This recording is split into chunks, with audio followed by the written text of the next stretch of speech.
오늘 설교 제목은 참된 진리를 분별하는 법입니다. 참된 진리를 분별하는 법입니다. 빌 게이츠가 대학생들에게 항상 추천하는 그런 책이 있다고 합니다. 바로 한스 로슬링의 팩트풀리스라는 책입니다. 팩트풀리스. 그러니까 우리말로 말하면 사실 충실성, 이런 의미입니다. 이 책은 우리가 얼마나 세상을 오해하며 살고 있는지를 폭로하는 그런 내용입니다. 이 책에는 이런 질문이 등장합니다. 오늘날 전 세계 인구 중 저소득 국가에 사는 사람의 비율은 얼마나 될까요? 여러분 어떻게 생각하십니까? 저소득 국가에 살고 있는 인구가 얼마나 될까요? 전 세계 인구 중에 대부분의 많은 사람들은 30%, 70% 이상 뭐 이렇게 이야기를 합니다. 하지만 실제 정답은 9%에 불과합니다. 9%입니다. 9%.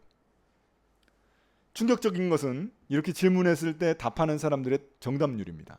평균 겨우 10%도 안 됩니다. 정답률이. 다 틀린다는 말입니다.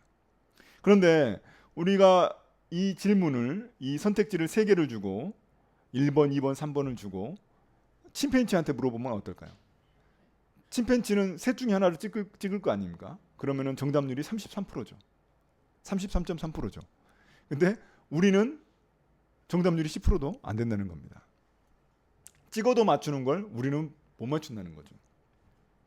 왜 이런 일이 일어나는 것일까요? 왜 우리는 이렇게 정답률이 10%도 안 되는 것일까요? 그것은 우리에게 지식이 부족하기 때문이 아닙니다. 그것은 우리에게 정보가 부족하기 때문도 아닙니다. 그것은 우리 안에 깊이 뿌리 박혀 있는 편견과 선입견 때문입니다. 그러니까 가난한 사람들이 많을 거라고 생각하는 거죠. 가난한 지역에 사는 사람들이 많을 거라는 그런 편견을 갖고 있는 겁니다.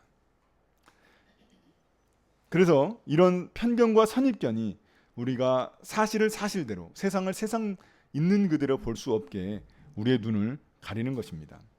그래서 이 팩트풀리스라는 책에서는 우리가 세상을 오해하게 만드는 10가지 본능에 대해서 지적합니다. 그러니까 10가지 편견과 선입견이죠. 그 중에 하나가 일반화 본능입니다. 일반화 본능.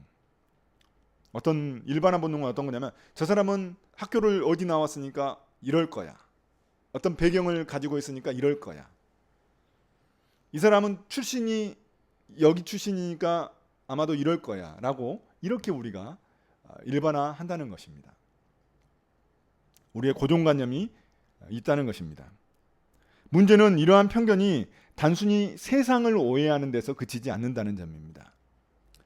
우리는 진리 앞에서도 이런 편견과 선입견을 가지고 있을 때가 많습니다.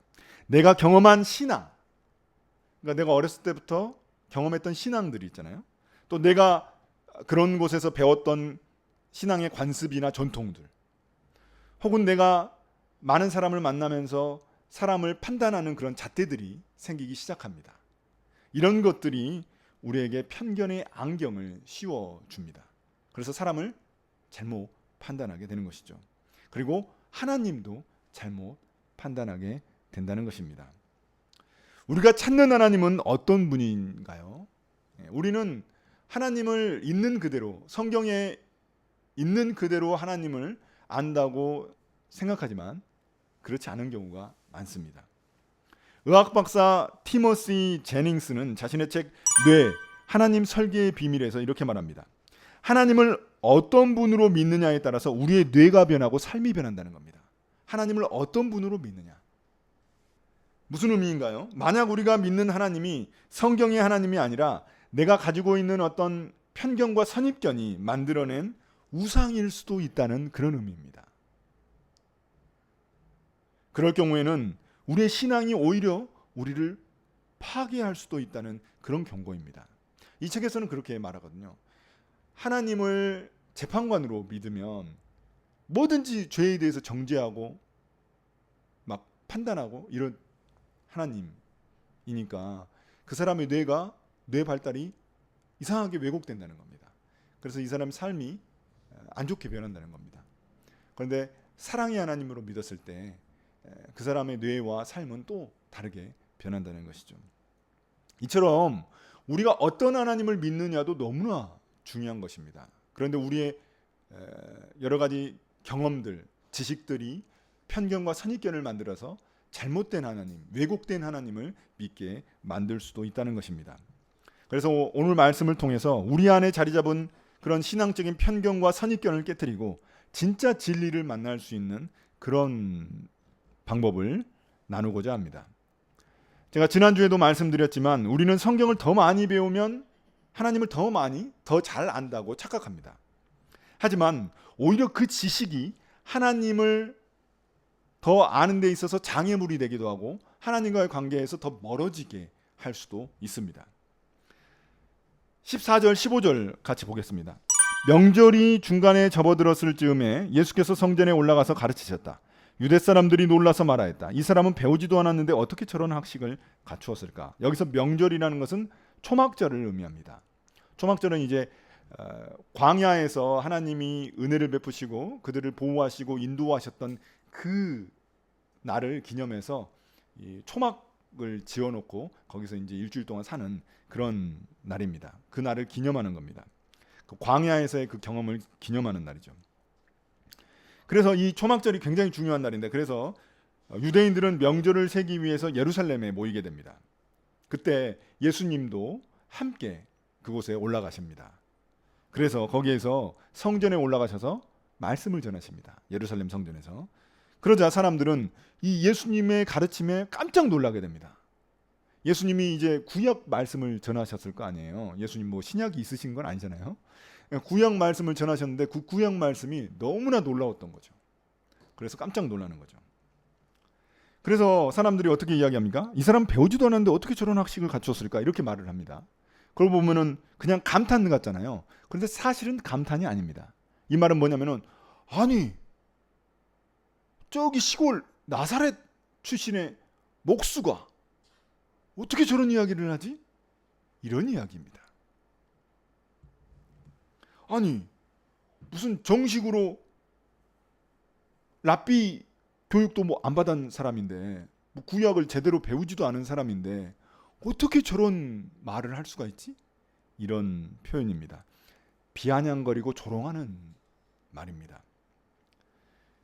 편견의 안경을 쓰고 있는 이 유대인들에게는 바로 앞에 있는 진리 그 자체이신 예수님도 알아보지 못하는 법입니다.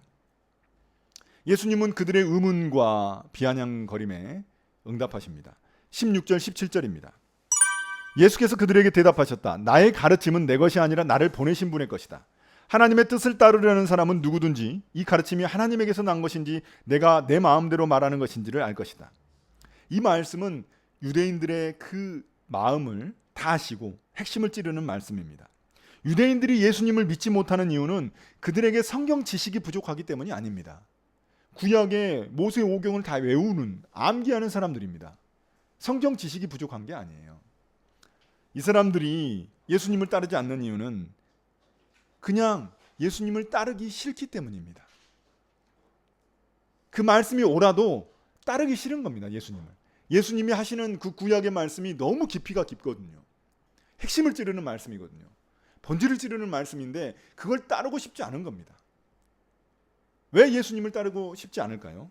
그 이유는 자신들이 지금까지 지켜오던 종교적인 권위를 포기해야 되고 지금까지 자신들이 사람들에게 받던 존경을 명예를 포기해야 되고 자신들이 누리던 기득권을 포기해야 되기 때문입니다. 자신들의 모든 것을 포기하고 예수님을 따른다는 것은 너무나 힘든 말씀입니다. 흔히 우리는 이 진리의 말씀을 머리로 배운다고 생각합니다. 말씀을 알면 행할 수 있다고 생각합니다. 말씀을 많이 배우고 내가 더 잘 알면 내가 뭐 순종할 수 있겠지 이렇게 생각합니다. 그것이 우리 보통 사람들의 생각입니다. 그러나 그렇지 않습니다. 말씀을 순종할, 행할 의지가 있어야지 말씀도 제대로 깨달을 수 있습니다.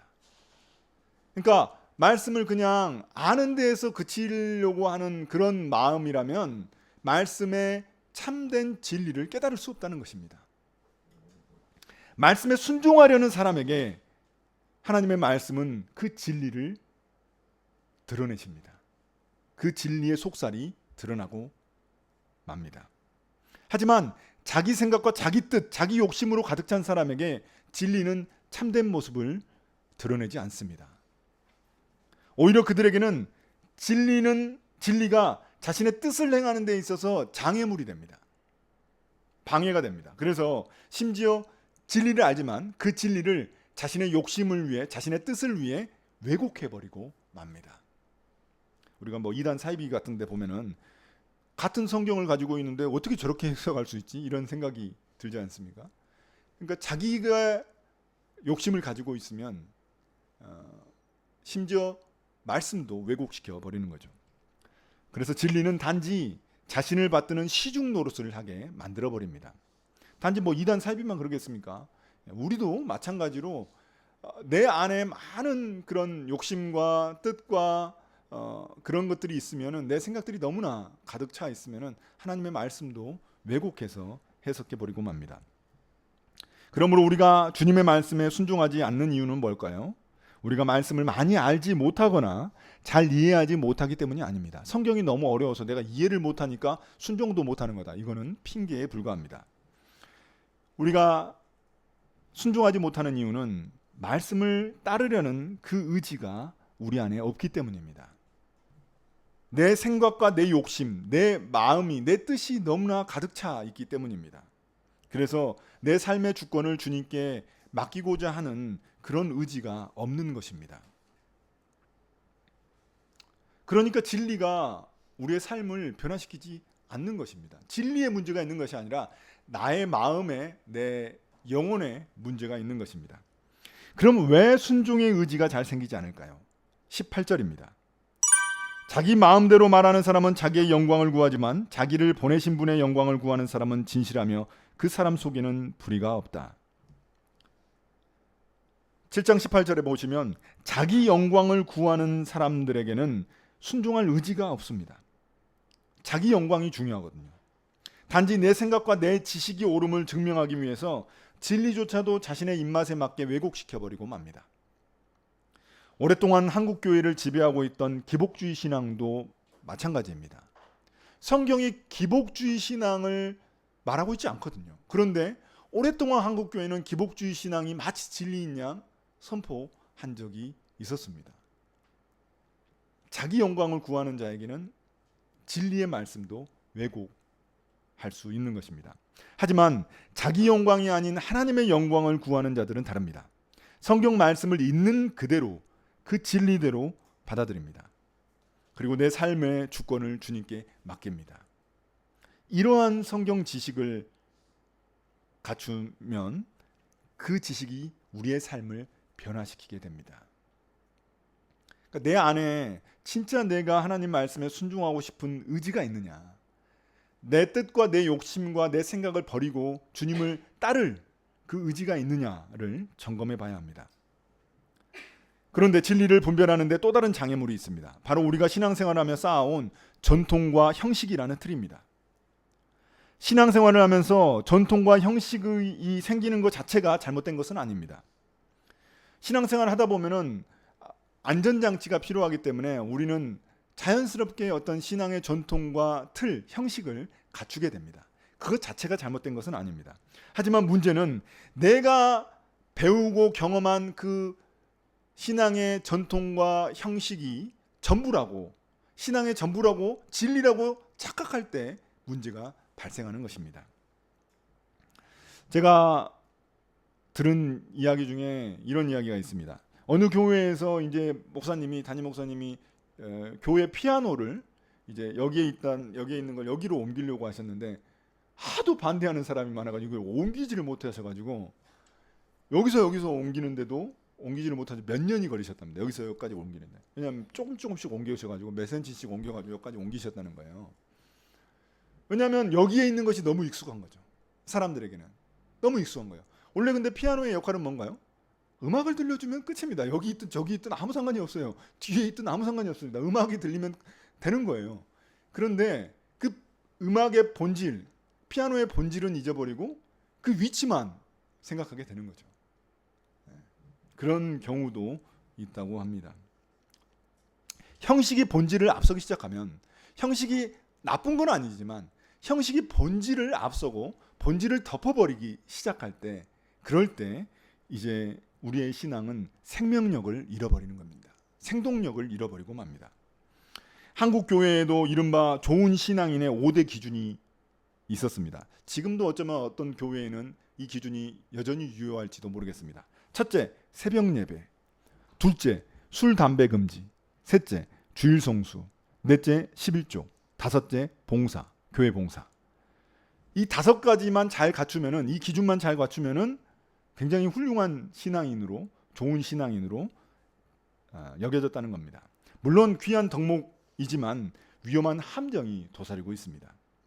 이 5가지만 지키면 내가 좋은 신앙이라고 스스로가 착각한다는 겁니다. 삶은 전혀 변화가 없고 문제가 많은데 그냥 요거 5가지만 하면 나는 좋은 신앙인이라고 생각하고 심지어 다른 사람을 정죄하고 판단하기도 한다는 겁니다. 에이, 저 사람은 새벽 예배도 안 나오네. 이렇게 판단하는 거죠. 19절 보겠습니다. 7장 19절. 모세가 너희에게 율법을 주지 않았느냐? 그런데 너희 가운데 그 율법을 지키는 사람은 한 사람도 없다. 어찌하여 너희가 나를 죽이려고 하느냐? 유대인들은 율법을 정말 잘 지키기 위해서, 목숨 걸고 지키기 위해서 율법을 더 세분화해서 쪼갰습니다. 하나의 율법이 있으면 거기에서 더 쪼개요.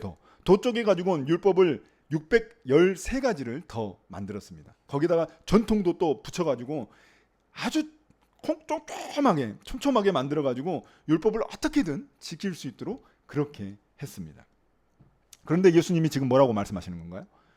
너희들이 그렇게 목숨을 걸고 지키려는 하는 율법을 너희들은 아무도 지키지 않고 있다는 겁니다. 이게 무슨 말인가요?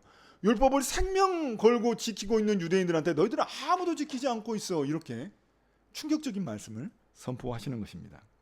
예수님이 말씀하시는 것은 그들이 그 율법의 규칙, 규율 그 자체를 문제 삼으신 게 아닙니다. 예수님이 지금 문제 삼으신 것은 너희들이 그 율법의 규율 그 자체는 형식은 다 지키고 있지만 그 율법의 본질과 정신은 다 지키지 않고 있다고 말씀하시는 것입니다. 율법의 본질은 다 잃어버렸다는 것입니다. 그거는 안 지킨다는 것입니다. 어떻습니까? 그들은 모세의 율법을 너무나 끔찍하게 중요하게 여기고 있었지만 그들 마음속 깊은 곳에는 뭐가 있습니까? 예수님을 어떻게든 죽이려고 하는 마음을 품고 있었습니다. 음모를 꾸미고 있었습니다. 모세의 율법에 살인하지 말라가 얼마나 중요한 율법입니까? 그런데 그들은 마음속으로 어떻게든 우리가 예수님을 죽여야 되겠다고 그렇게 품고 있다는 것입니다. 이것 자체가 모순이죠. 또 다른 예로 드신 게 안식일입니다. 이 앞서 5장에 보시면은 38년 동안 병자였던 베데스다 연못에 있었던 그 병자 이야기가 등장합니다. 근데 그 병자를 고치신 날이 안식일입니다. 안식일에는 아무것도 하면 안 됩니다. 안식일에는 병자를 고치면 안 돼요. 안식일에는 가만히 있어야 됩니다. 그런데 예수님이 안식일 날 그 병자를 고치셨기 때문에 그들은 화가 나고 분노한 것입니다. 21절부터 24절 보시겠습니다. 예수께서 그들에게 말씀하셨다. 내가 한 가지 일을 하였는데 너희는 모두 놀라고 있다. 모세가 너희에게 할례법을 주었다. 사실 할례는 모세에게서 비롯한 것이 아니라 조상들에게서 비롯한 것이다.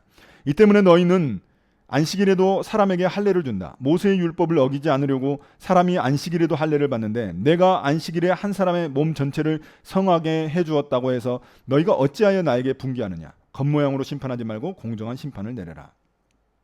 그들은 할례가 모세의 율법도 아니라 그 전에 만들어진 겁니다. 그 조상들 그 아브라함 때부터 만들어진 할례법인데 그거를 그들은 안식일인데도 불구하고 목숨처럼 지킵니다.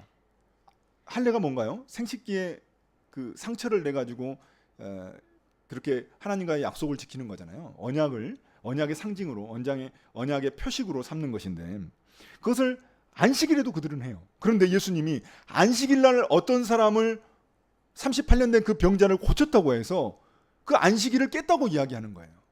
원래 안식일은 누구를 위해 존재하는 겁니까? 하나님이 안식할 필요가 없으시잖아요. 안식일의 근본 목적은 본래 의도는 사람을 위해 주신 것입니다. 사람이 안식할 수 있도록 하신 것이거든요.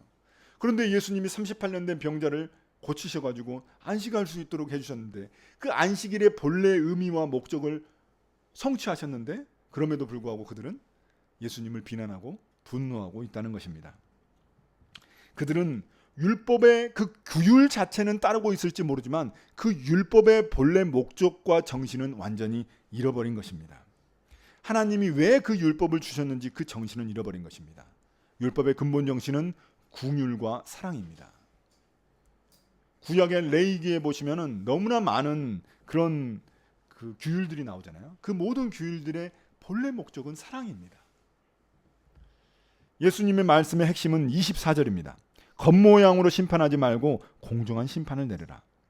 율법을 문자 그대로 순종하라는 의미가 아닙니다. 그 율법 안에 담긴 하나님의 의도와 본래 목적을 알아야 한다는 의미입니다. 유대인의 모습은 오늘날 우리에게도 일어날 수 있습니다. 내가 배우고 경험한 신앙의 기준이 성경의 기준과 다를 수도 있습니다. 내가 배우고 경험한 신앙의 전통과 관습이 성경의 기준과 다를 수도 있습니다. 이것을 인정하지 못하면 우리가 누군가를 정죄하고 심판하는 그런 종교적인 폭력을 휘두를 수도 있습니다. 하나님의 말씀도 마찬가지입니다. 단순히 우리가 문자 그대로 순종해야 하는 게 아닙니다. 문자주의가 좋은 것처럼 보이지만 결코 그렇지 않습니다. 우리가 어떻게 구약의 율법들을 다 순종할 수 있겠습니까? 구약의 율법을 순종하려면 우리 돼지고기 먹으면 안 됩니다. 굽이 갈라진 짐승 먹으면 안 되거든요. 레위기에서 다 금지하는 음식들입니다. 그리고 선지국 좋아하시는 분 회개하셔야 됩니다. 선지국 먹으면 안 됩니다. 순대도 먹으면 안 됩니다. 순대 피로 만들잖아요. 돼지 피로. 다 그거 구약의 율법을 어기는 겁니다. 구약의 말씀을 어기는 겁니다. 그럼에도 불구하고 우리는 아무 죄책감 없이 다 먹고 있지 않습니까? 삼겹살 다 먹잖아요. 그리고 안식일은 주일이 아닙니다. 우리가 주일날 예배를 드리는 것은 이게 예수님이 부활하신 날 때문이지 이날 자체가 안식일은 아닙니다. 안식일은 구약에서 토요일입니다. 그럼 우리는 토요일날 예배 드려야 돼요. 왜 우리 주일날 예배 드립니까? 왜 일요일날 예배 드립니까? 그러니까 그 문자에 담긴 하나님의 의도와 목적, 그 본래 정신을 우리가 알지 못하면 이렇게 우리조차도 다 말씀을 어기는 꼴이 되고 마는 것입니다. 하나님이 우리에게 이 말씀을 주신 것은 그 말씀의 핵심이 뭐냐면 사랑과 생명입니다. 하나님의 사랑과 생명입니다. 그것을 벗어난 성경 해석은 남을 죽일 수 있다는 것을 기억해야 합니다. 신앙을 빙자한 정치적 이데올로기나 혐오가 복음의 자리를 대신하게 놔둬서는 안 되는 것입니다. 그들은 하나님의 정의만 강조합니다. 그러나 하나님의 정의도 사랑의 테두리 안에 있어야 한다는 사실을 그들은 기억하지 못합니다. 사랑하는 성도 여러분, 이제 말씀을 마무리하겠습니다. 한스 로슬링은 그의 책 팩트풀 리스에서 우리가 편견에 사로잡혀 있어가지고 침팬지보다도 세상을 있는 그대로 보지 못하는 존재가 되었다고 말합니다. 꼬집습니다. 오늘 말씀에 등장하는 유대인들이 바로 그렇습니다. 바로 앞에 자신들 눈앞에 진리 그 자체이신 예수님이 계시는데 그들은 깨닫지 못합니다. 그들은 누구보다 성경을 많이 알고 있고 누구보다 율법을 잘 지키고 있다고 착각하고 있었습니다. 그러나 그들은 결국 하나님의 영광을 구하지도 않고 하나님의 율법을 온전히 지키지도 못하는 꼴이 되고 말았습니다. 그들의 지식이 부족해서가 아닙니다. 예수님을 따르고 싶지 않은 그들의 왜곡된 잘못된 고집과 의도 때문입니다. 딱딱하게 굳어버린 전통이라는 안경이 그들의 눈을 가렸기 때문입니다. 우리도 마찬가지입니다. 우리의 신앙생활도 마찬가지입니다. 수십 년 동안 신앙생활을 했을지라도 내 안에 신앙적인 어떤 편견과 선입견이 있을 수 있습니다. 그러니까 우리도 그런 것들이 있을 수 있음을 인정해야 합니다. 그것을 끊임없이 경계하며 깨어있지 못하면 우리 역시 신앙의 본질을 놓칠 수 있습니다. 지금 우리에게 필요한 것은 성경의 지식을 더 많이 내가 아는 것 그 자체가 아닙니다. 물론 그것도 유익하지만 그것 자체가 아닙니다. 그것 자체로는 신앙의 어떤 그 성경의 지식 그 자체가 우리의 삶을 변화시킬 수는 없습니다. 진짜 중요한 것은 한 말씀이라도 순종할 준비가 되어 있느냐, 그럴 의지가 있느냐 하는 것입니다. 진짜 순종할 의지와 준비가 되어 있는 사람에게 하나님의 말씀은 그 진리의 본 모습을 드러내기 때문입니다. 무엇보다도 우리는 우리의 신앙의 본질이 무엇인지 결코 잊지 말아야 합니다. 신앙의 지식과 전통이 물론 그것이 자연스러운 것이고 만들어지기 쉽지만 그것이 본질을 잊어버릴 때, 본질을 덮어버릴 때 신앙의 장애물이 될 수 있다는 것을 기억해야 합니다. 하나님의 모든 말씀의 본질은 사랑과 긍휼임을 잊지 말아야겠습니다. 저는 이 구절을 너무나 좋아합니다. 한번 들어보십시오. 신앙의 본질에는 일치를, 신앙의 비본질에는 자유를, 그리고 신앙의 모든 것에는 사랑을. 본질에는 일치가 필요합니다. 신앙의 본질이 무엇입니까? 우리 삼위일체의 하나님이고, 그리고 그 하나님이 사랑이시고, 이런 모든 본질, 이런 것들은 우리가 신앙의 본질이라고 말할 수 있습니다. 모든 기독교가 믿고 따르는 그런 본질들이 있죠. 그 본질에는 일치가 필요합니다. 그러나 비본질적인 것들이 있습니다. 뭐 목사가 무슨 옷을 입어야 하는지, 이 비본질입니다. 비본질적인 것입니다. 무슨 옷을 입든 무슨 상관이 있습니까? 목사가 맨날 가운만 입어 뭐 그런 건 아니잖아요. 그런 것과 마찬가지입니다. 그러니까 비본질적인 것에는 자유가 필요합니다. 좀 더 유연한 태도가 필요합니다. 그러나 본질이든 비본질이든 그 모든 것에는 사랑이 필요한 법입니다. 사람들에게 중요한 것은 팩트 그 자체입니다. 그러나 우리 신앙인들에게 필요한 것은 진리입니다. 그 진리의 핵심은 사랑이고 사람이고 사랑임을 잊지 말아야겠습니다. 사람이 중요한 겁니다. 물론 하나님이 중요하시지만, 하나님이 제일 중요하시지만 하나님이 강조하시는 것이 사랑이거든요. 사람이거든요. 그래서 사랑이 중요한 것입니다. 이번 한 주 누군가를 판단하고 싶을 때 잠시 멈추고 내가 혹시 편견과 선입견을 가지고 있는 것은 아닌지 생각해 보시기 바랍니다. 누군가를 만날 때 그 사람의 출신 배경과 그 사람이 어떤 사람인지 그 겉으로 보이는 모습 때문에 쉽게 우리가 판단할 수 있습니다. 한번 그것이 잘못된 것은 아닌지 돌이켜 보면 좋겠습니다. 그리고 내 기준이 아니라 하나님의 사랑으로 바라보기를 소망합니다. 그런 우리 함께 걷는 교회 모든 성도들이 되시기를 예수님의 이름으로 축복합니다.